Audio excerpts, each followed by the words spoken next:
नमस्कार मित्रों। प्रश्न 31 है। निम्नलिखित में से किसने ट्रस्टीशिप की अवधारणा का प्रतिपादन किया? विकल्प ए है यमन राय, बी है अरविंद घोष, सी है महात्मा गांधी, डी है गोखले। इसका सही उत्तर है विकल्प सी, महात्मा गांधी। संपत्ति के स्वामित्व की भी गांधी जी को अपने ही प्रकार की धारणा है, जिसे उन्होंने प्रन्यास अथवा ट्रस्टीशिप के सिद्धांत के नाम से पुकारा है। ट्रस्टीशिप की धारणा उन्होंने ईशोपनिषद से बीज में मिली है, जिसका आधार यह है कि त्याग द्वारा संसार की वस्तुओं का भोग करना श्रेयस्कर है। ईशोपनिषद के प्रथम श्लोक का अर्थ है, इस ब्रह्मांड में जो भी है उस सब में ईश्वर व्याप्त है। प्रश्न 32 है। 1936 में किसने कहा गांधीवाद जैसी कोई चीज़ नहीं है? विकल्प ए है महात्मा गांधी, बी है मौलाना आज़ाद, सी है टैगोर, डी है नेहरू। इसका सही उत्तर है विकल्प ए, महात्मा गांधी। 1936 में गांधी जी ने स्वयं कहा था, गांधी जी जैसी कोई चीज़ नहीं है। गांधीवाद को पश्चात राजनीतिक दर्शन की किसी विशिष्ट चिंतन जैसे उदारवाद, समाजवाद, अराजकतावाद तथा साम्यवाद का समरूपी इस तथ्य के बावजूद नहीं माना जा सकता है कि उनके मानसिक एवं राजनीतिक दर्शन में ऐसे सभी सिद्धांतों की विशेषताएं खोजी जा सकती हैं। प्रश्न 33 है।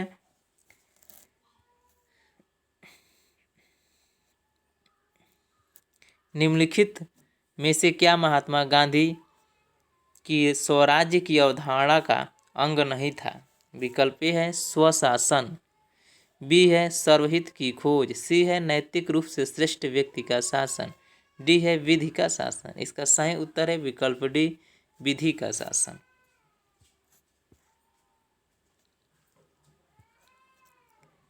गांधी जी की व्यवस्था में स्वराज शब्द का एक तत्वमीमांसीय यथार्थ भी है। यह एक आदर्श समाज में मानव जीवन की परिकल्पित दशा का नाम है, जिनमें हर व्यक्ति सत्ता के दुरुपयोग का प्रतिरोध करने की क्षमता से युक्त है, अर्थात स्वराज रामराज्य का समरूपी बन जाता है। एक अवसर पर उन्होंने कहा, राम राज्य से मेरा अभिप्राय हिंदू राज्य नहीं है। मैं राम राज्य का अर्थ दैवीय राज्य का, ईश्वर का साम्राज्य मानता हूँ। राम राज्य का आदर्श सच्चे प्रजातंत्र का आदर्श है। इस प्रकार स्वराज का नियतार्थ है पूर्ण सामाजिक न्याय, समानता तथा स्वतंत्रता की अवस्था।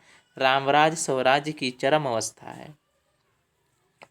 यह केवल एक राजनीतिक अथवा एक आर्थिक आदर्श नहीं है, यह नैतिक भावना के फलीभूत होना का परिचायक है।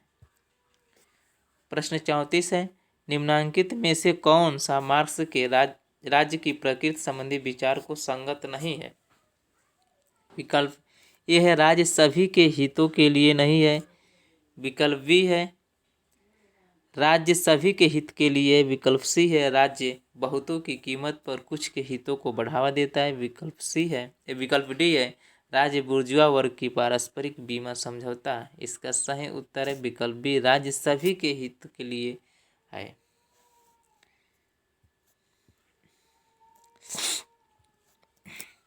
पश्चात राजनीतिक दर्शन में मार्क्स एवं उसके अनुयायियों को छोड़कर बाकी के दार्शनिकों ने राज्य को एक नैसर्गिक संस्था माना है, लेकिन मार्क्स राज्य की नैसर्गिकता को चुनौती देते हैं और कम्युनिस्ट मैनिफेस्टो में मार्क्स ने राज्य को बुर्जुआ वर्ग की कार्यकारिणी समिति के नाम से घोषित किया। मार्क्स के विचारानुसार राज्य न तो नैसर्गिक संस्था है और न ही मानवीय सभ्यता, संस्कृति या विकास के लिए आवश्यक अवस्था है। प्रश्न 35 है।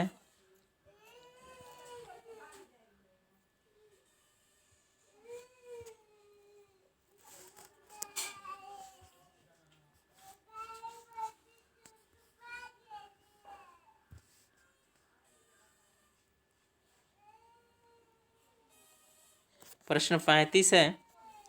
निम्नांकित में से कौन सी अल्पसंख्यकों के प्रतिनिधित्व की प्रणाली नहीं है?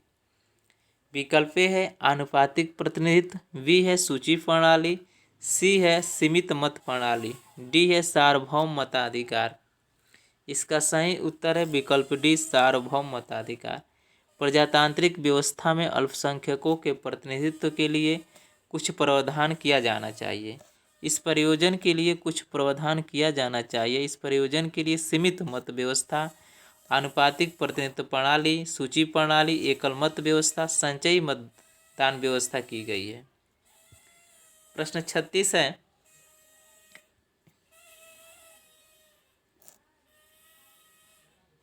वोट देने का अधिकार एक, विकल्प ए है सामाजिक अधिकार, विकल्प बी है व्यक्तिगत अधिकार, सी है राजनीतिक अधिकार, डी है विधिक अधिकार। इसका सही उत्तर है विकल्प सी, राजनीतिक अधिकार। नागरिक के चुनावों में भाग लेने की प्रक्रिया को मतदान के अधिकार के रूप में जाना जाता है।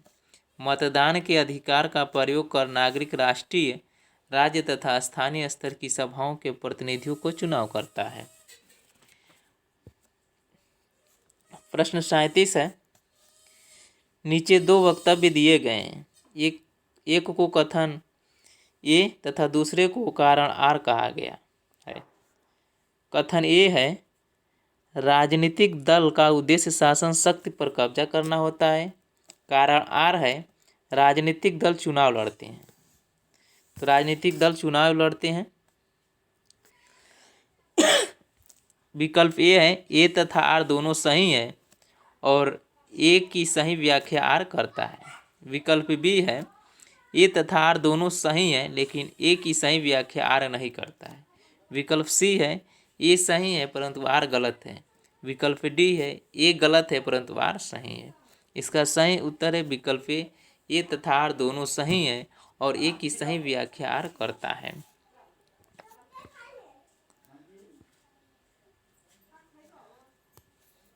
राजनीतिक दल का उद्देश्य शासन शक्ति पर कब्जा करना होता है, इसलिए वे चुनाव लड़ते हैं क्योंकि राजनीतिक दल का उद्देश्य सत्ता प्राप्त करना होता है। राजनीतिक दल सामूहिक प्रयास द्वारा शासन सत्ता को संवैधानिक प्रयास द्वारा प्राप्त करने की कोशिश करते हैं तथा घोषित नीतियों को क्रियान्वित करने का प्रयास करते हैं।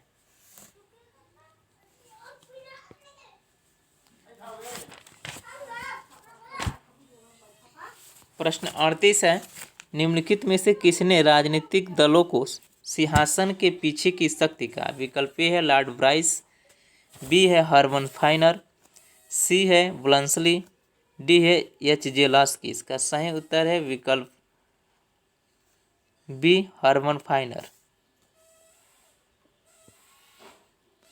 प्रश्न 39 है, आधुनिक दल व्यवस्था का उद्भव ब्रिटेन में प्रथमतः कहाँ हुआ?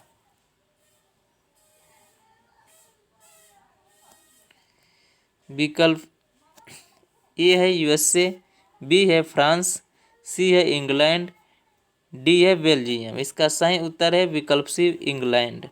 आधुनिक दल व्यवस्था का उद्भव ब्रिटेन में सर्वप्रथम हुआ।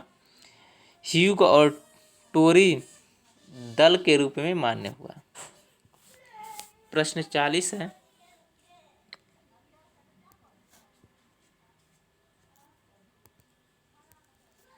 निम्नलिखित में से कौन सा प्रतिनिधित्व का सिद्धांत है? विकल्प ए है निर्वाचक मंडल, बी है गठबंधन सरकार, सी है साझा न्यूनतम कार्यक्रम, डी है एकल संक्रमणीय मत। इसका सही उत्तर है विकल्प डी, एकल संक्रमणीय मत। एकल संक्रमणीय पद्धति प्रतिनिधित्व की व्यवस्था है।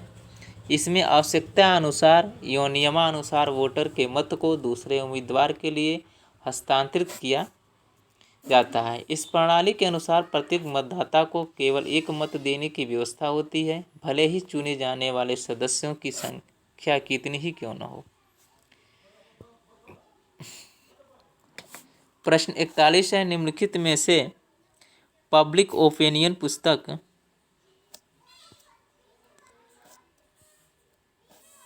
का लेखक कौन है?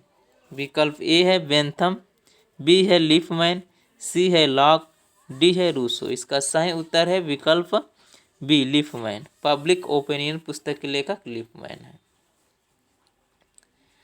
प्रश्न 42 है,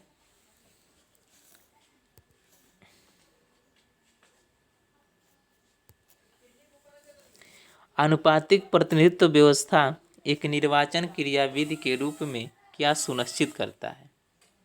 विकल्प ए है अल्पसंख्यकों का प्रतिनिधित्व, बी है बहुमत का शासन, सी है सरकार में स्थिरता, डी है समान राजनीतिक विचार। इसका सही उत्तर है विकल्प ए अल्पसंख्यकों का प्रतिनिधित्व। आनुपातिक प्रतिनिधित्व इस सिद्धांत पर आधारित है कि मतों को तोलना चाहिए, गिनना नहीं चाहिए। इसके 3 तत्व हैं। पहला, बहुसदस्यीय निर्वाचन क्षेत्र होना।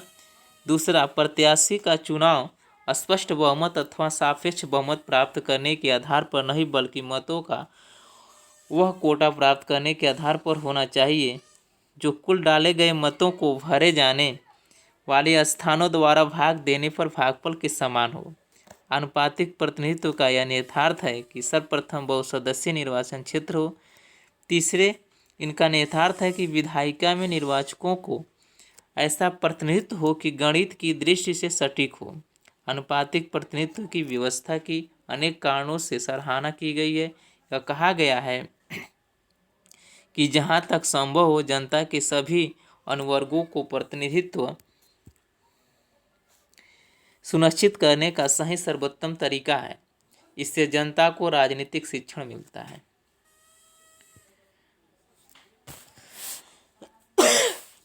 प्रश्न 43 है, निम्नलिखित में से किसने दबाव समूह को अनाम साम्राज्य की संज्ञा दी? विकल्प ए है लुसियन डब्ल्यू पाई, बी है ग्रोवियल आमंड, सी है फाइनर, डी है एफ डब्ल्यू रिक्स। इसका सही उत्तर है विकल्प सी फाइनर।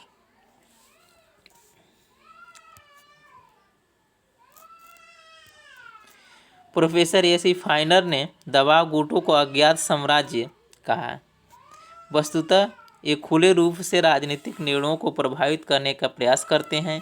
इसी कारण हैरी एक्सटीन ने दबाव समूहों को राजनीतिक और गैर राजनीतिक में मध्य स्तरीय क्रिया बतलाया।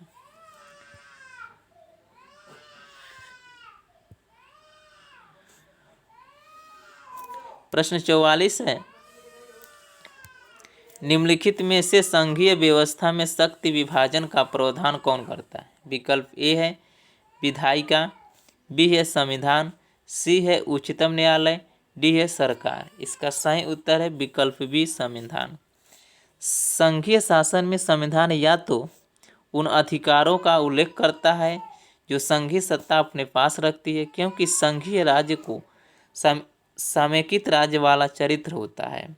संघात्मक शासन का मूलभूत लक्षण है द्वैध शासन व्यवस्था माना जाता है, जिसके अंतर्गत केंद्र तथा राज्यों की शक्तियों का स्पष्ट विभाजन किया जाता है।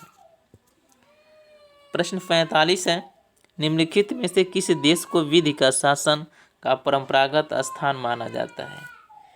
विकल्प ए है फ्रांस, बी है स्विट्जरलैंड, सी है यूएसए, डी है इंग्लैंड। इसका सही उत्तर है विकल्प डी इंग्लैंड। इंग्लैंड को विधि के शासन का परंपरागत घर माना जाता है।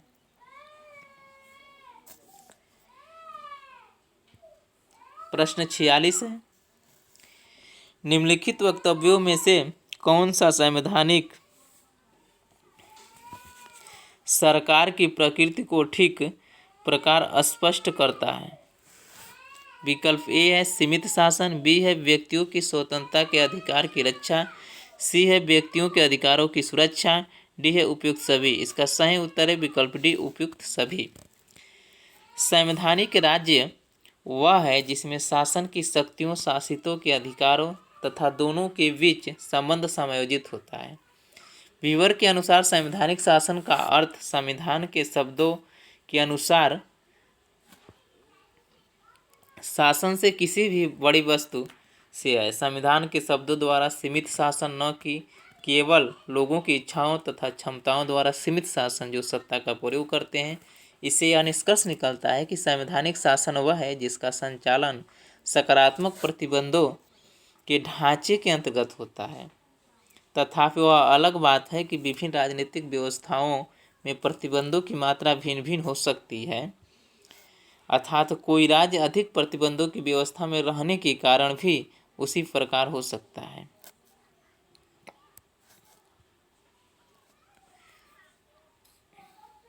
प्रश्न 47 है, संवैधानिक सरकार की अवधारणा सर्वप्रथम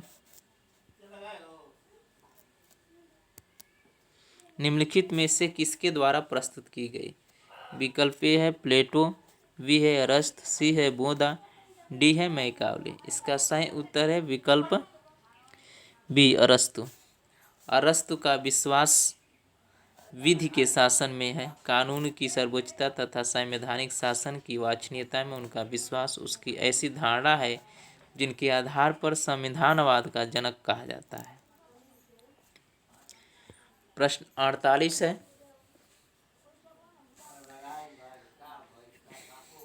सरकार का व्यवस्थित वर्गीकरण सर्वप्रथम प्रस्तुत किया गया था। विकल्प ए है प्लेटो, बी है अरस्तु, सी है मैकियावेली द्वारा, डी है मॉन्टेस्क्यू द्वारा। इसका सही उत्तर है विकल्प डी मॉन्टेस्क्यू द्वारा। शक्ति पृथक्करण का सिद्धांत का बीज अरस्तु के ग्रंथ राजनीति में मिलता है।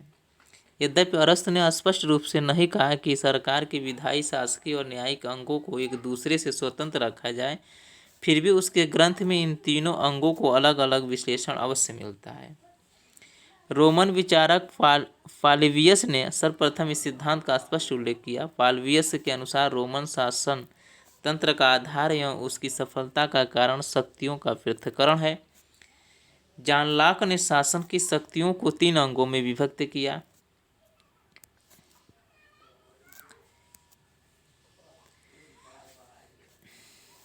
उसकी मान्यता थी कि विधायी और कार्यपालिका की शक्तियों का एकत्रीकरण एक ही व्यक्ति अथवा संस्था के हाथों में नहीं किया जाना चाहिए। लॉक के विचारों से प्रेरणा पाकर फ्रांसीसी विचारक मॉन्टेस्क्यू ने शक्ति पृथक्करण के सिद्धांत का प्रतिपादन किया। राज्य की निरंकुशता को समाप्त करने और व्यक्ति की स्वतंत्रता को अक्षुण्ण रखने के लिए मॉन्टेस्क्यू ने शक्ति पृथक्करण सिद्धांत का प्रतिपादन किया। प्रश्न 49 है,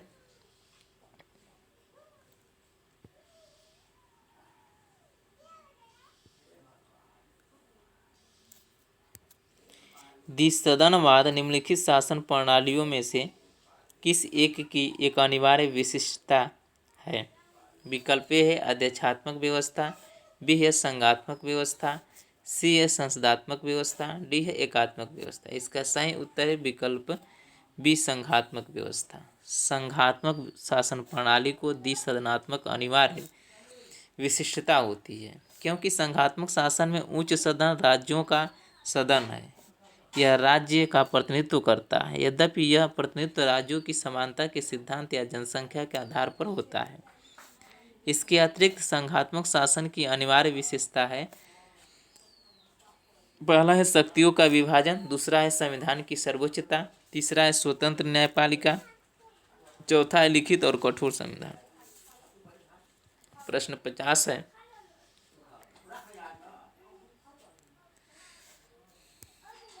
अध्यक्षात्मक शासन व्यवस्था में कैबिनेट के सदस्य किसके प्रति उत्तरदायी होते हैं?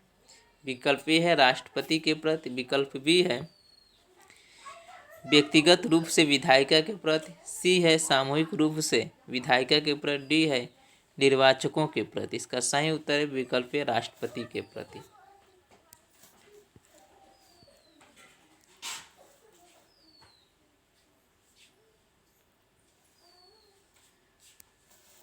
अध्यक्षात्मक सरकार अर्थात कार्यपालिका होता है और राज्य की सारी कार्यकारिणी शक्तियों का प्रयोग राज्य के कार्यपालिका अध्यक्ष द्वारा किया जाता है। अमेरिका का राष्ट्रपति इस भांति का कार्यपालिका अध्यक्ष है। व्यवस्थापिका का उसके चुनाव में कोई हाथ नहीं होता है। एक निश्चित अवधि के लिए जनता द्वारा उसको चुनाव किया जाता है। जैसे कि अमेरिका के राष्ट्रपति का कार्यकाल 4 वर्ष है और अंतिम रूप से उसका उत्तरदायित्व अपने निर्वाचकों के प्रति होता है। राष्ट्रपति प्रशासन को चलाने के लिए अपने विश्वसनीय लोगों को मंत्री नियुक्त करता है, जो पूर्णतः उसी के अधीन रहते हैं। मंत्री को उसी के प्रति उत्तरदायी होती है, व्यवस्थापिका के प्रति नहीं, क्योंकि वे राष्ट्रपति की तरह व्यवस्थापिका के सदस्य नहीं होते हैं और न ही वे निर्वाचित सदस्य होते हैं। अध्यक्ष जब चाहे उन्हें हटा सकता है।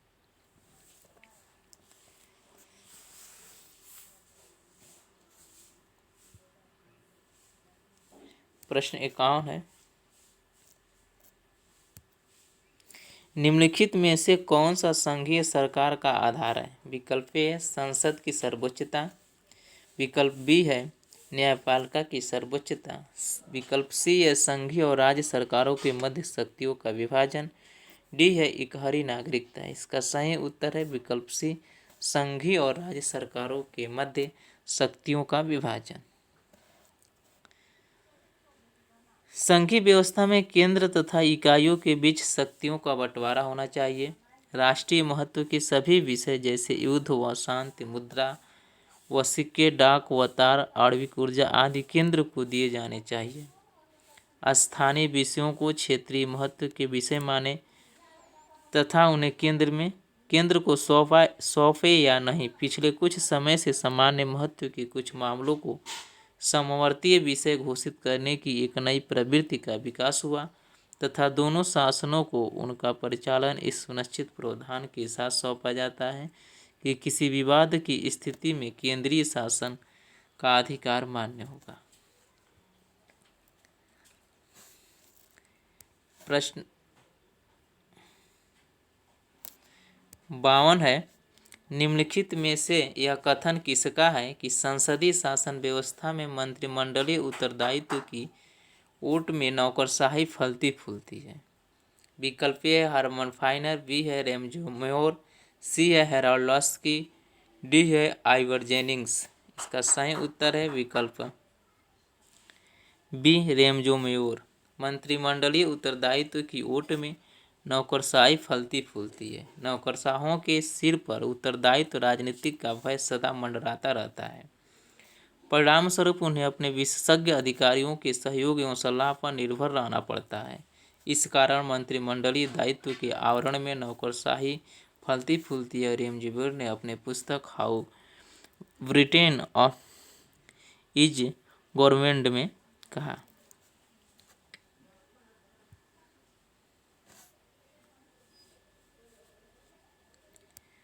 प्रश्न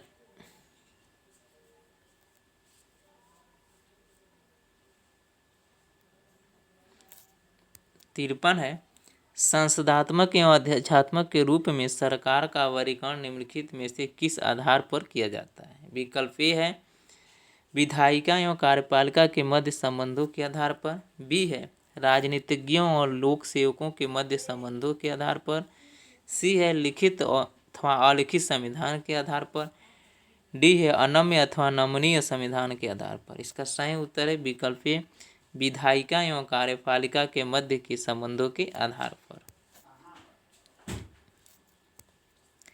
शासन का वर्गीकरण शासन के कार्यों के आधार पर किया जाता है। इसके अनुसार भी शासन के दो रूप होते हैं, एक संसदीय और दूसरा अध्यक्षात्मक शासन। यह विभाजन के तीनों अंगों व्यवस्थापिका और कार्यपालिका के पारस्परिक संबंधों के आधार पर किया जाता है तथा कार्यपालिका व्यवस्थापिका के नियंत्रण में कार्य करती है। यह पूर्ण रूप से उसके प्रति उत्तरदायी होती है। तो इस प्रकार को संसदीय सरकार कहते हैं। और यदि व्यवस्थापिका और कार्यपालिका एक दूसरे के से स्वतंत्र होकर स्वतंत्र रूप से कार्य करती हैं और कार्यपालिका व्यवस्थापिका से शक्ति पृथक्करण सिद्धांत के आधार पर स्वतंत्र रहती है, तो ऐसी सरकार को अध्यक्षात्मक सरकार कहते हैं। प्रश्न 54 है,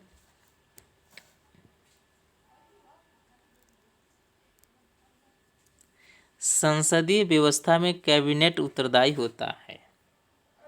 विकल्प है राष्ट्रपति के प्रति, बी है प्रधानमंत्री के प्रति, सी है मंत्रिपरिषद के प्रति, डी है विधायिका के प्रति। इसका सही उत्तर है विकल्प डी विधायिका के प्रति या लोकसभा के उत्तर प्रदेश, यदि भारत की बात करें तो लोकसभा के प्रति उत्तरदायी होती है। संसदीय शासन को उत्तरदायी शासन तथा मंत्रिमंडलात्मक सरकार भी कहते हैं। इसके अंतर्गत सरकार के तीनों अंग एक दूसरे पर निर्भर रहते हैं। व्यवस्थापिका और कार्यपालिका का एकीकरण किया जाता है तथा व्यवस्थापिका के प्रति कार्यपालिका उत्तरदायी होती है। राज्याध्यक्ष नाममात्र का प्रधान होता है और वास्तविक शक्ति विधायिका के प्रति उत्तरदायी मंत्रिपरिषद के हाथ में रहती है। प्रश्न 55 है, अध्यक्षात्मक शासन व्यवस्था किस सिद्धांत पर संचालित होती है। विकल्प ए है शक्ति विभाजन, बी है शक्ति पृथक्करण, सी है शक्ति सम्मिलन, डी है शक्ति संतुलन। इसका सही उत्तर है विकल्प बी शक्ति पृथक्करण। अध्यक्षात्मक शासन व्यवस्था शक्ति पृथक्करण के सिद्धांत पर संचालित होती है। सरकार के तीनों अंग कार्यपालिका, विधानपालिका तथा न्यायपालिका एक दूसरे से पृथक तथा स्वतंत्र रहते हैं। कार्यपालिका के सदस्य न तो विधानमंडल के सदस्य होते हैं और न ही उसके प्रति उत्तरदायी हैं। विधायिका का कार्य ही कानून बनाना और कार्यपालिका का कार्य है कानून को लागू करना। सरकार के अंग एक दूसरे से स्वतंत्र रहकर काम करते हैं। प्रश्न 57 है, निम्नलिखित में क्या संसदीय सरकार के संबंध में सही नहीं है? विकल्प ए है, यह उत्तरदायित्व की अपेक्षा अस्थायित्व पर अधिक बल देता है। विकल्प बी है, यह अस्थायित्व की अपेक्षा उत्तरदायित्व पर अधिक बल देता है। विकल्प सी है, यह स्वतंत्र एवं निष्पक्ष चुनाव पर बल देते हैं। विकल्प डी है, यह द्विदलीय व्यवस्था को वरीयता देता है। इसका सही उत्तर है विकल्प ए, यह उत्तरदायित्व की अपेक्षा अस्थायित्व पर अधिक बल देती है। संसदीय शासन का सबसे बड़ा गुण उसके उत्तरदायित्व होने में है।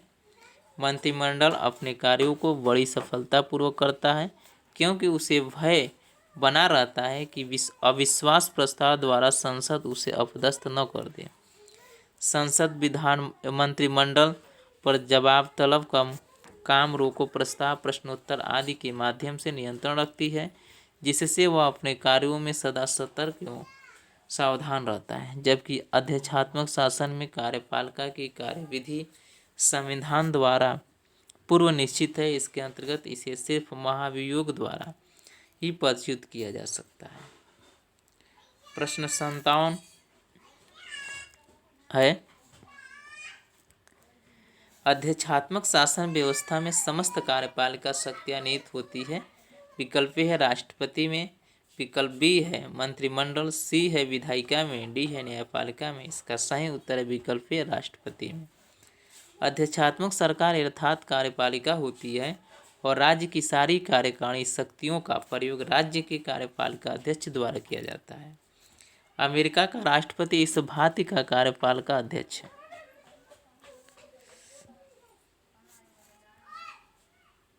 ये अंतिम प्रश्न था। धन्यवाद।